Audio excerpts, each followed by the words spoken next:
America, my name is Osei-Frimpong. Tonight we're going to talk about the difference between family rights and civil rights. And it's an important difference that gets often elided because, especially in the black community, the civil rights movement seems to encompass all of the black freedom struggle, which included some family rights, but mostly political rights and civil rights. But I actually think there is a certain demographic who must not be named lest my channel goes down, who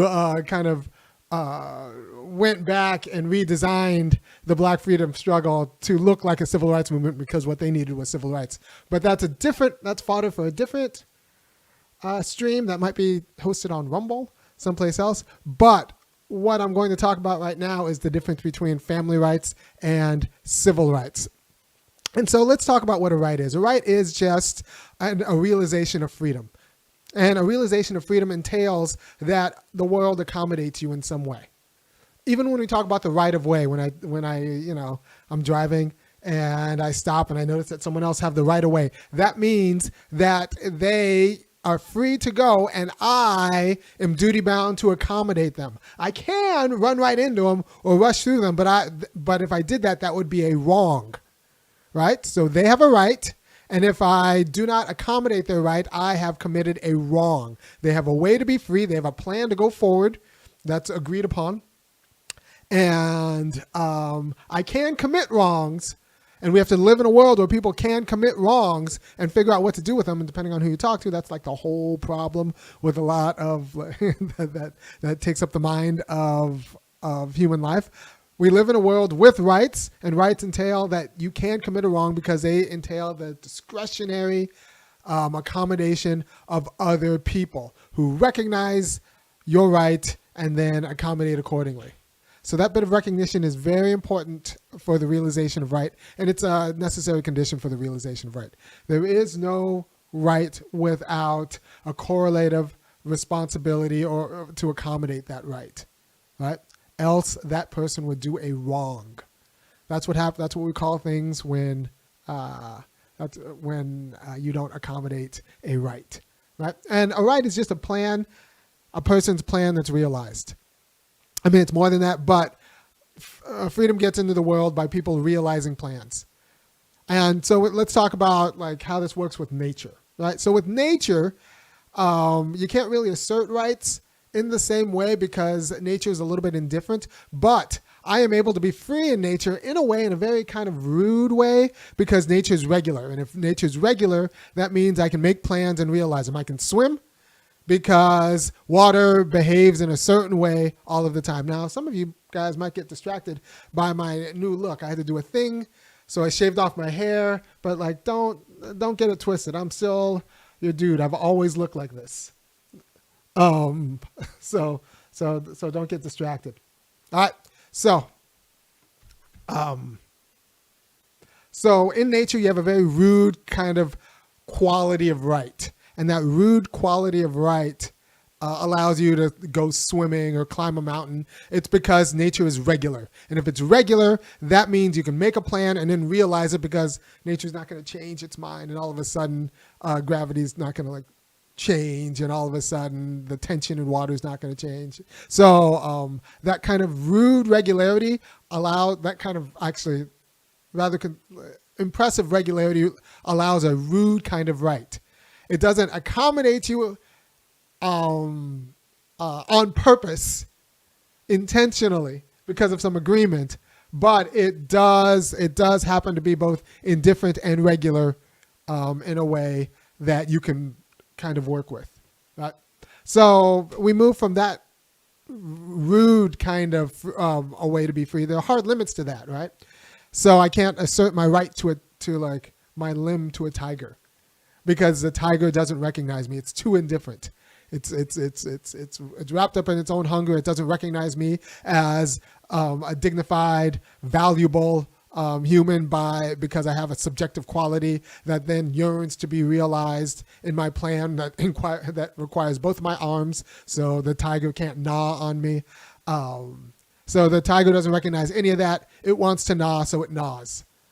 So I cannot assert my right to a tiger. I can only assert my right to a member of a shared institution that recognizes our subjectivity and our like the dignity of our willingness to make plans and realize them, right? So I have a right to dribble the ball in soccer with my feet, and if someone else picks up the ball with their hands, they've committed a wrong within the institution of soccer, within that institution, right? And that's possible because we have all agreed to forswear the use of hands. We've all agreed to forswear the use of hands. All right, so now that I've kind of structured in general like how freedom works and how freedom's realized in the world through right, now let's talk about the difference between a family right and a civil right. Right? So we've talked about how the world needs to accommodate you, and how to structure this accommodation. And the world needs to recognize you in your subjectivity for you to be free, and not just exploit you as a tool in your subjectivity for its own use, right? So in a family, your family members are immediately tied to you. They feel you. It's relatively immediately. They don't feel you like they feel yourself. But if something happens to my kid, I kind of feel it in a certain way. We are unified. What I do, I don't just do for myself and use them as a tool. I do for us because there's not really a distinction between me and them. And so it allows me to accommodate them and them to accommodate me in a very intimate way, an immediate way. It might be suffocating, but it is immediate and intimate, and there's no real safe haven about this. When I talk about this with students, I always say, like, look, there's no real, if your wife wants to poison you, you're dead. If I want to kill my children, they're dead. There's no sleeping under, sleeping with a gun under your pillow. You guys share the same pillow. If your wife wants to poison you, you're dead. If I want to kill her, she's dead. If you like there is no quarter. There is no safe haven from family. And that's okay because we're supposed to be unified in feeling. Kids don't, I'm not even convinced kids have a central nervous system the way we think about it. I think it's all kind of tapped into the family. And it doesn't get emancipated out until after that. So family right is the right to be immediately accommodated by someone who's not other than you. They feel the unity with you. We share pleasures and pain together. We are a we. There's a logical structure to it that's a little bit more complicated, but just understanding the structure is this immediate accommodation. Right? The problem with this immediate accommodation is that it's suffocating. Sometimes the relative immediacy of the relationship between myself and my children and myself and my spouse, myself, all of that might be a little bit much. And we realize that while not as crude as the right I have in nature, the very crude right I have in nature for it to be regular, it is still not located and self-sufficient in my mind, right? So I still am tied to someone in a way that's suffocating. So that is why civil rights, in a way, are an advance to the problem of the suffocation of family rights, right? So with civil rights, it's all mediated by the market. It's mediated by the market.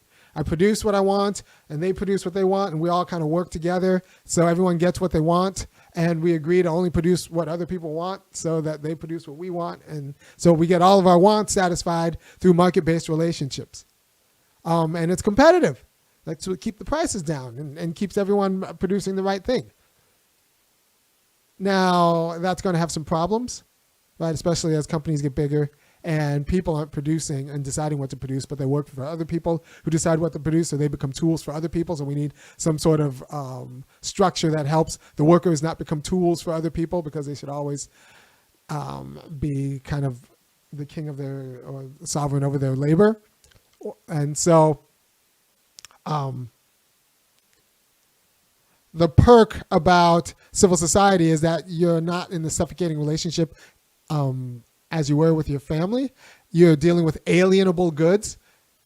So with my family, it's inalienable. My kids can't get rid of me, even if they wake up one day and say they want to quit me. It doesn't matter. Same with my spouse, can't get rid of me. Although with these laws, you kind of can, but that's a degradation of family right. That's what turns family into civil rights in a bad way, right? So family relationships are properly inalienable. My kids can't just quit me and go to somebody else, and I can't quit them. And there's no real safe haven. And there's no real safe haven from it. So that's kind of awesome, right? We're all on the same team, and we all have immediate access to each other in the most intimate way, and we can't be alienated from each other, but the problem is that's suffocating. So we go to this other society, civil society, but people who think that they can get everything from civil society, there's a quality of intimacy and immediacy that civil society cannot provide. There are things I'm willing to do for my children that I will not do for pay for anybody else. Things I'm willing to do with and for my wife that I will not do for pay for anybody else. There's a quality of immediacy and inalienability that comes with that relationship, and it allows you to do and like perform certain activities and have certain aspirations and realize certain plans that you can't realize in a market-based world where everything's alienable. There are certain things that, yeah. And so all of the inalienable goods and services, you're not going to be able to get from the market, which is why a lot of market-based care work falls short relative to family care work. Even if the market-based care work is more competent because it's professional by people who just do this one thing, they will go home. Whereas, someone who's committed to you is committed to you in an inalienable way, and they will not withdraw their labor or their concern. So we like to think that we can just substitute all of the goods that we get in the family with that immediate connection with the mediated connection of civil rights and civil relations. But it's not the same because there's a quality of care work that requires the inalienability and immediacy of family, right? So I'm going to read some chats now, and I think I got the point across. So you can't really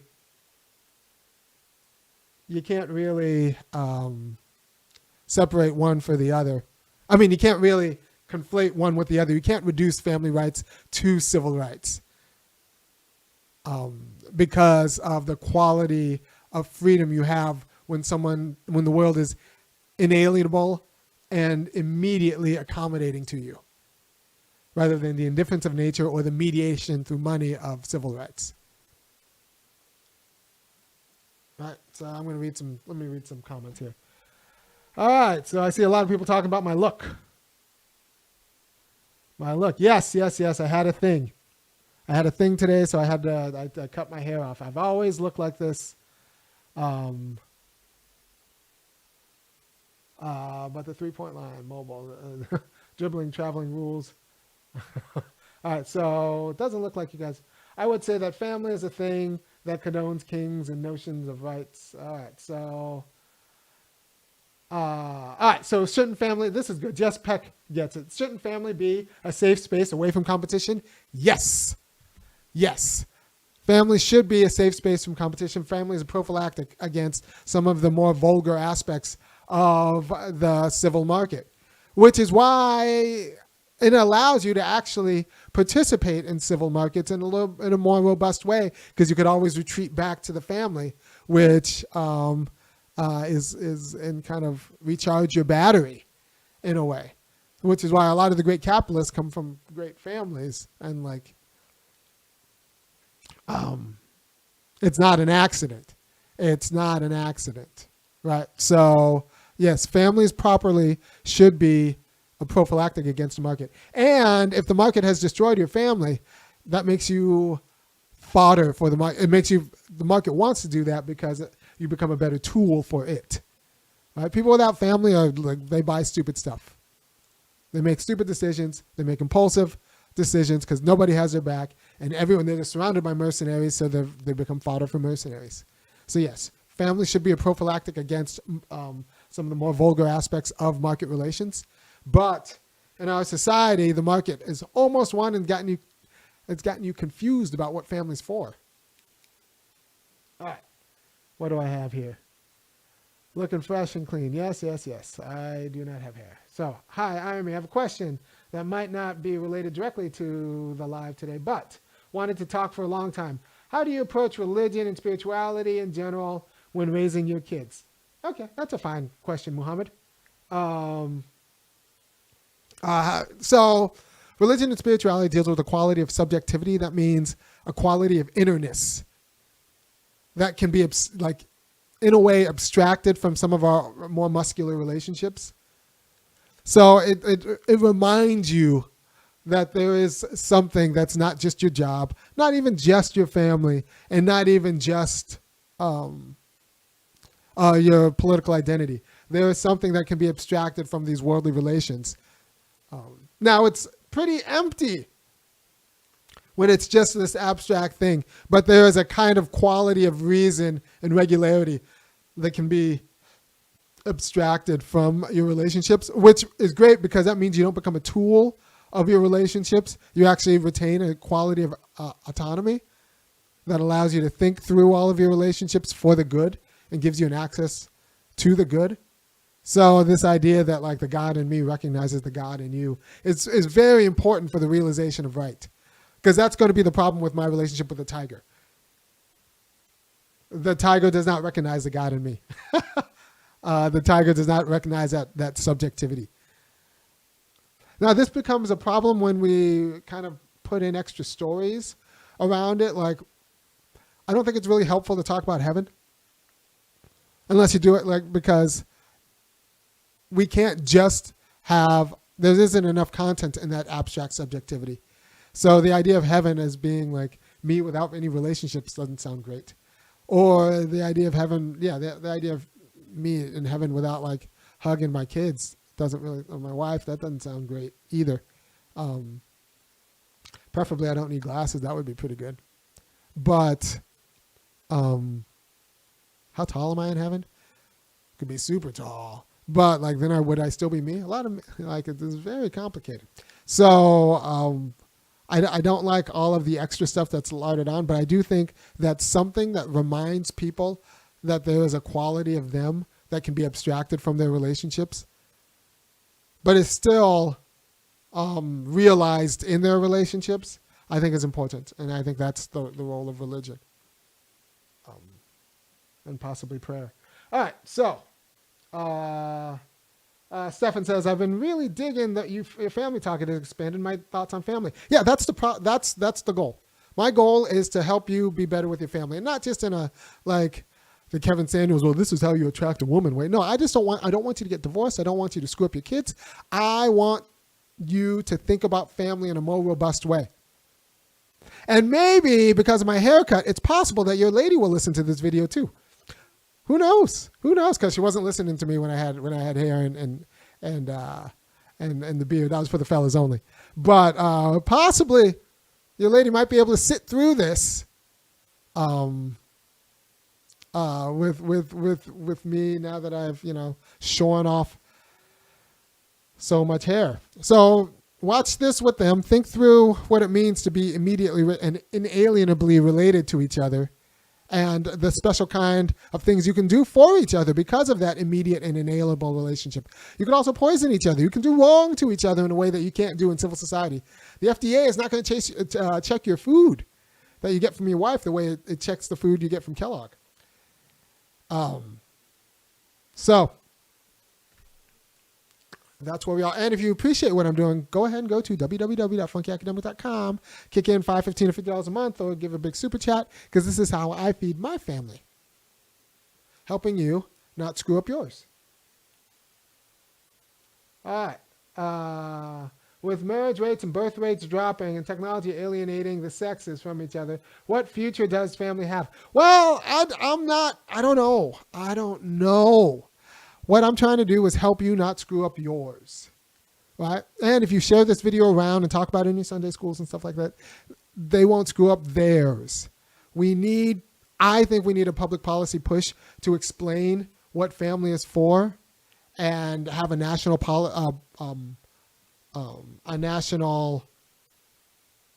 program for the family and family rights, because we can't just rely on conventions and habits to actually keep people moving in a healthy direction. We need to actually make a program and make an affirmative statement about, as an American, this is what I think family is.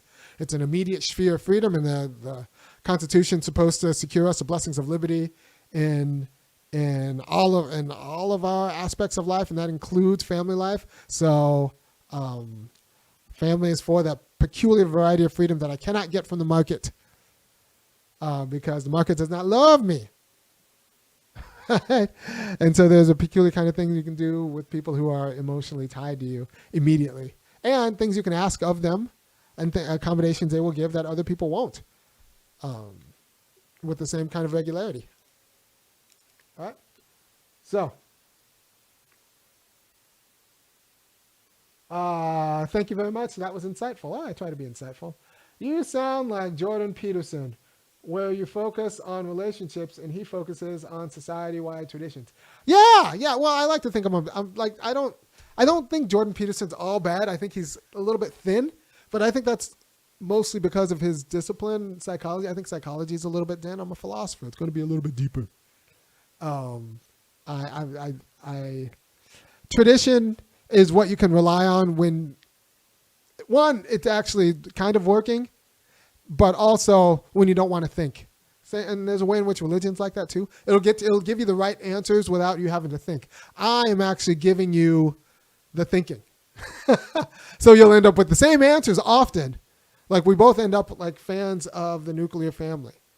But I'm actually giving you reasons and not just like tradition and it works. I'm saying that actually it's an emancipation from clan rule. And so you're not governed, but your household is not governed by the government, and your household is not governed by, the richest uncle. It's actually governed by the people in the household in an immediate way. So you're not a tool for anybody else. You're unified in it. So like I try to give a deeper argument for the good things that may have emerged through more dubious means in our lives, right? So the nuclear family didn't emerge as an institution of freedom, but it can be justified for one.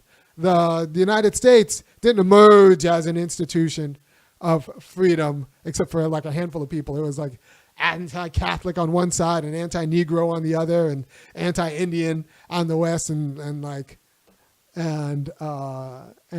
so even if the origins are not pristine, it can be justified in this other way, right? So things come about historically that might not be legitimate, but they can be legitimized and then sustained for their legitimacy, in the name of their legitimacy. Kind of like, the progeny of sexual assault. They didn't come about great. All right. Army, did the Yes Queen Brigade flag your Michelle video yet? Yeah, I don't know, man. What does it mean? I did a video before about what does it mean that the model black family, the black family they shove everyone's throat, the black family everyone's supposed to look at, involves a wife that black men do not want to raise kids with. Raising kids with Michelle Obama would be a nightmare. What if she makes a mistake? Can you say no? Can you say, like, we should do this with your daughter and not that? Like, no, between her and Grandma Robinson, those are their kids. You've just seeded the kids. Obama had more sway with Gaddafi than he had with Michelle Obama. And that's like not what I want that's not a free family to me. So what does it mean that the black model family involves a husband who everybody knows has no rights in his house? And I don't think that's great. And what does it mean that so many black women want to be Michelle, and so many black men just would not want to be married to Michelle? So I think that was the show I did, and I think that's important. And yeah, if you appreciate what I'm saying, go to www.funkyacademic.com, kick in $5, $15, $50 a month. I once read, so Robert Reed says, I once read children will have more periods of going no contact with their mothers, meaning the number is higher, but the estrangement lasts longer when they go no contact with a father. I don't know. Look, I've been honest. My mom just kind of threw away my dad because she didn't really think that we needed a dad. She's like, well, he's not earning. Society tells me that like men should be earning, and he's not earning. So why do I need this extra guy telling me how to raise my kids anyway? And it turns out that like both me and my sister could have used my dad,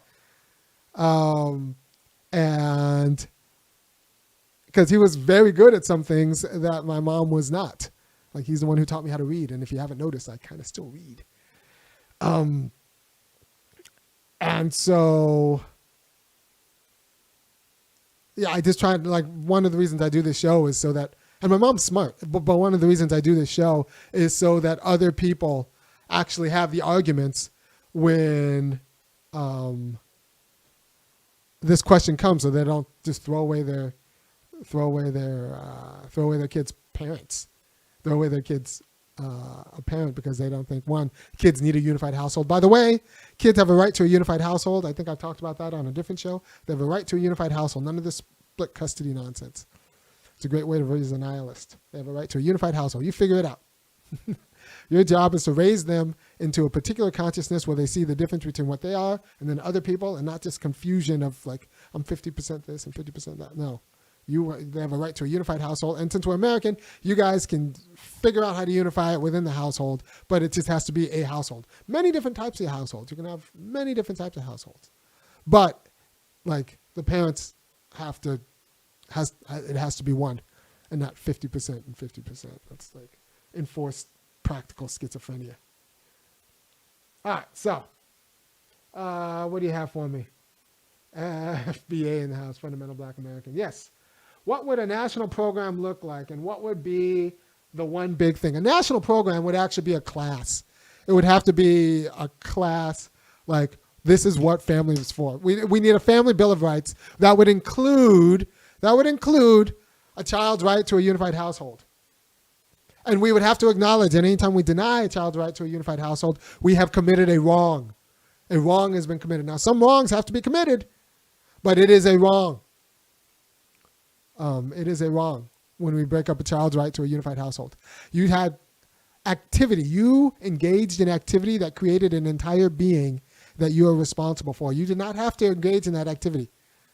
But by doing that activity, you created a being that has a special relationship to you. And while you're an adult, you can see that special relationship to the kid. That kid is not an adult and is not empowered to see that relationship from you.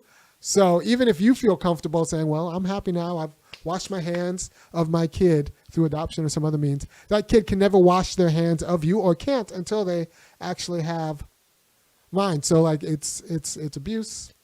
You have to, biological parents should raise their kids, and the state needs to do everything possible to make sure the biological parents have the means to raise their kids, securing jobs and healthcare and everything else.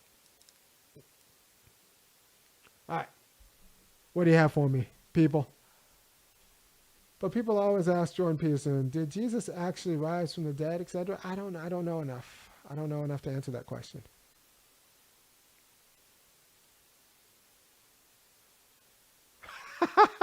You have to shine your head.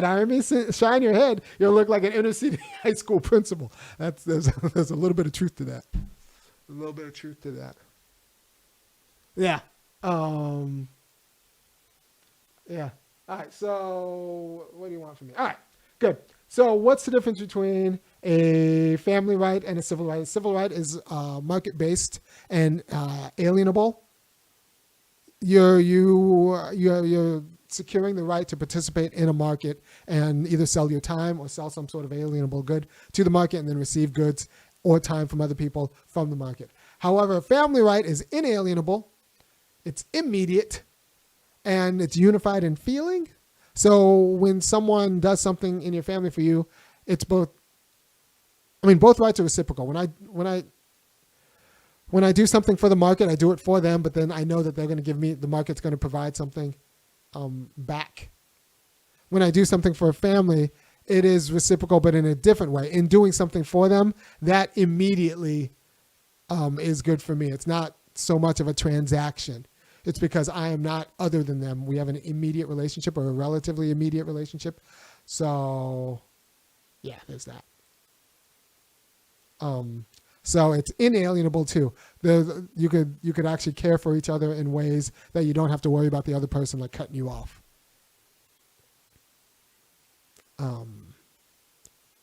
And that's a different kind of freedom. And since the Constitution is supposed to vouchsafe all the kinds of freedom, then we need to actually delineate family freedom from civil freedom and understand the limits of civil freedom. Like some services and goods the market provides you aren't the same. Caregiving you get on the market is different than caregiving you get from a family member. There's nobody I can pay who's going to care for my kids like I will. Because there's nobody who has a long-term interest. Their interest is in the check. There's in the check. There's some things you got to do yourself. How do we make families culturally cool? Something the cool kids, influencers want to participate in. So this is the problem with being part of a broke community.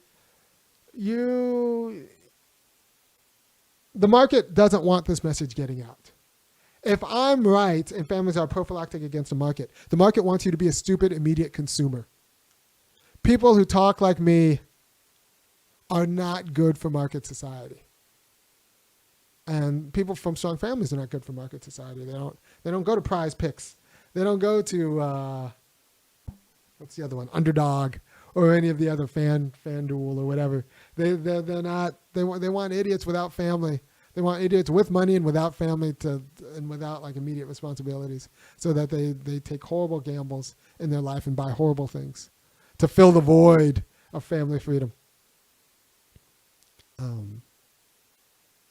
So, yeah, you need. I actually think you need a political program. You need a political program, but I don't know if I'm the right voice for it. Although I would be a pretty decent one. I just want to be next to the person with the right voice for it. So go ahead and share this with your friends or on your social media. But yeah, you would need this message on America's loudest stage. Because the message is right. The message is right. If you have followed the arguments through this video, it's just simply correct.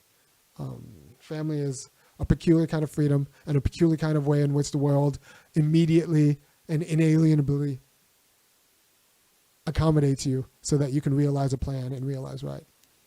But it's still also kind of crude. It's not the most refined kind of freedom, if for no other reason than it's also a little bit suffocating. And you are not yourself. You are also your kids and your spouse. Religion creates communities. What else works as well as religion? Yeah. I mean, I think it's complicated because religion can speak to the subjectivity of a person and how but religion's also, the problem is that subjectivity is often abstracted from their relationships. So it speaks very well and like clarifies that everyone has like a kind of holiness in them, a subjectivity that's abstracted from the relationship. And so all these people who recognize the fact of everyone else's holiness can kind of be together and like respect each other in a way. But there are limits to religious community with respect to content when we actually start putting flesh on those bones. All right, so what do you have here? Okay. We need to make living close to your parents cool again. People don't want to raise kids in social isolation. Well, okay, so I'm a fan of the nuclear family. I'm not against clan governance. So I think living close to your family is cool, but I don't want your family. I'm not a huge fan of grandparents deciding what kids do, what their kids get. Because I've seen, especially among the whites, because their grandparents live forever. Like you got 70-year-old whites still like kissing their 90-year-old mother's butt and like for the inheritance, and that is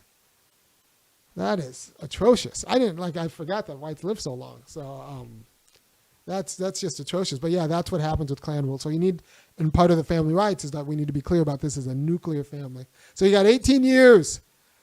18 years for your kid to actually like you enough to live with you for the rest. And then after that, you just better hope you did your job.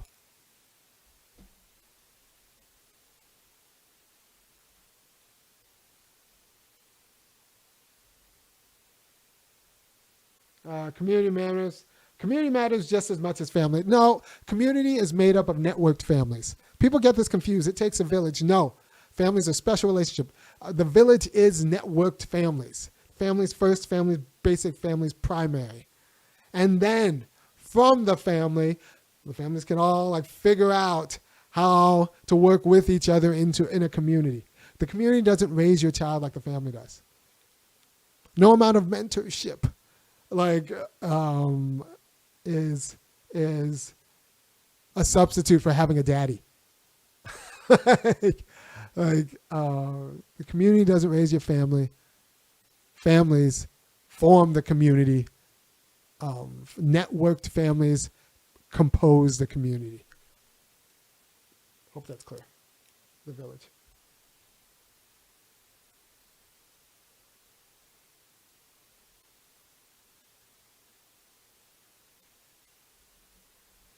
All right. So Yvonne says, do you ever think that you give the nuclear family too much credit?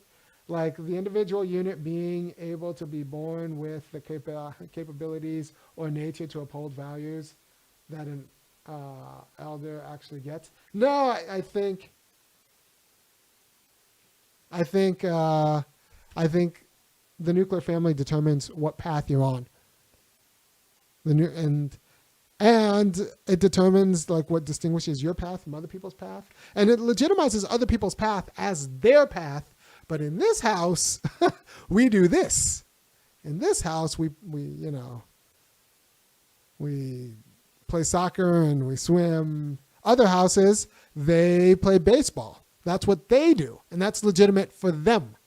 In this house, we do this. Right, so the nuclear family particularizes and realizes kids in a way that,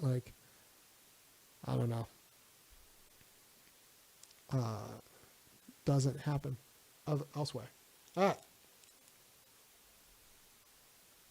right, so what am I seeing here? Seems that Al Bundy was on to something. Al Bundy had a house as a shoe salesman. All right, so Professor Zhang said that religion is more important to people than economics because if economics was what people cared about, Trump wouldn't have won. Thoughts? Yeah. If religion's what's clarifying your relationship to your family, clarifying your relationship to the market, clarifying your relationship to your pockets, to your politics, those are meaningful relationships. And if economics is just allowing you to buy stuff, after a while, the stuff don't love you. The stuff doesn't. Yeah.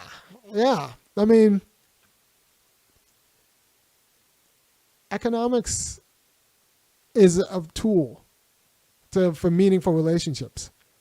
And religion's helping you with your meaningful relationships. It's tying you and clarifying the structure of your meaningful relationships. So it's going to be more important. It's going to be more important. I'm not. So Professor Zhang is right about that. All right. Thank you for your time. I think. All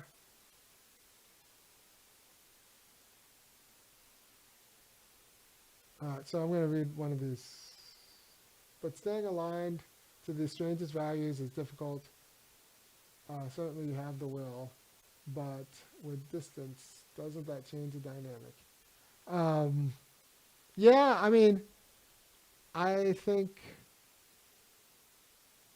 I think extended families can be good. I think people should have cousins. I just also think that the nuclear family is something special, and diluting it with the authority of cousins is not great. Is not great. All right. So Super Chat says, be a little bit more specific, please. Are you considering this to be a local or national? I think nationally. I think we need a national program. I think we need a national family bill of rights, and that announces that children have a right to a unified family of their biological parents. And it is the business of the government to do as much as we can to make that possible. We could leave the details up to the states, but just establishing the same way people have a right to free speech. Doesn't mean you can say everything, but you have a right to free speech, and it is the right of the government to protect that speech. Children have a right to a unified family, and it is the right of the government to try to secure that unified family. And just like free speech, we can have edge cases and all of that stuff, but for the most part, we should be in the business of securing unified families for children as like a national program.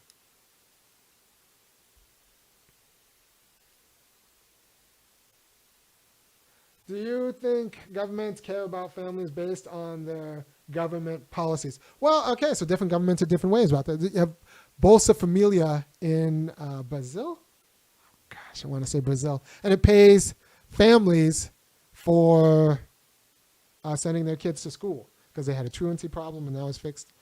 And in the United States, the problem is people think of government as just this big market. We're not really a nation, a unified nation, insofar as we're just a big market. And that's the way the oligarchs like it. Because if you have money, you run a market. If you're actually a people, then you have to actually care and be unified with the lower people. If you're a big market, then you could feel good about using all of the lower people as tools. As tools for your aspirations. So I think insofar as if we want to be a nation, a people, we're going to have to take family seriously. And we're going to have to understand family as a check against the market. And this is one of the reasons why I think eventually, I think we're going to have to go through a hard right. And then people will come back to my videos and realize that I was right the whole time. And then we'll get like the left proper. But I think we're going to go right first because the liberals are too bad about family and they're too bad about nation. And they just liberals are done. Liberals just think about the markets and then the market letting the markets buy people off and not like the participation and the activity of real meaningful work, including family work and work in civil society and political work. So I think we're going to have a hard right turn because they talk about families and they talk about nations and they talk about borders. They do all of this right. And then we're going to have to training you for the quality of ideological battle that will allow you to like wrest power from the racist right that is going to eventually win. And I think the near future. Exhibit what Trump said in 2016 in jest. Some people like Nick Fuentes say in earnest, and he's going to be right, right enough. Right. So I was talking today about how in a debate between Heather Cox Richardson, the big liberal, not liberal, like Democrat historian, resistance historian, versus Nick Fuentes. Fuentes like would wipe the floor with her, and that's the whole problem with the Democratic Party. And so I hope Fuentes' side wins the GOP and kind of like you get a real populist leaders in the GOP, or at least GOP leaders who have to talk populist, and then we can figure out how to win power from them, but like on friendly terrain. All right. I think that's it. Go to www.funkyacademic.com, kick in $5, $15, or $50 a month, and I'll keep doing. Oh, this is a good question. Why are family values not promoted? Not profitable. The oligarchs can't make money off of it, and we're kind of a oligarchy in the United States, so they're not going to promote something they can't profit from in an immediate way. Yeah, that's why family values aren't promoted, I think. I think. And all right, family as the unit and core organizing principle for society should be an easy sell. It's easy to understand, but it doesn't nullify zero-sum thinking between families. No, I mean it's networked families are powerful. A handful of families can change an entire block, change an entire zip code. Networked functional families are the rising tide.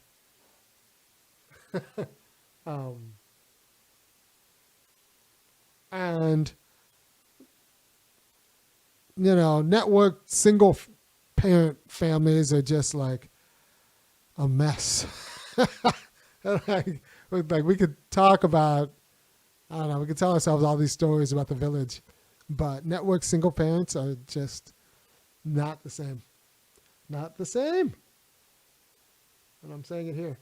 Do you think governments care about families based on their... All right. So thank you for your time, and I will talk to you at another one. Go to funkyacademic.com. Kick in $5, $15, or $50 a month.